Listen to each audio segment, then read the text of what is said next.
Hello మామ bros. ఇప్పుడు ఇంకేముంది, ఈరోజు ఆల్రెడీ ట్యూస్డే ఈవినింగ్ కదా, నైట్ డిన్నర్ టైం.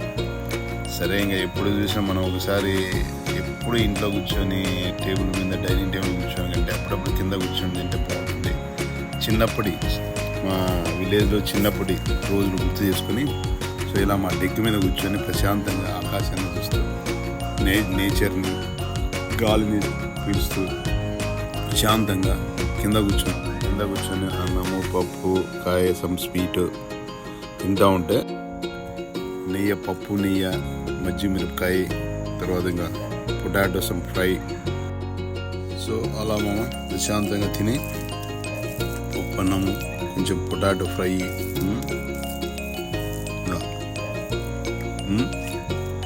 మజ్జి మిరపకాయ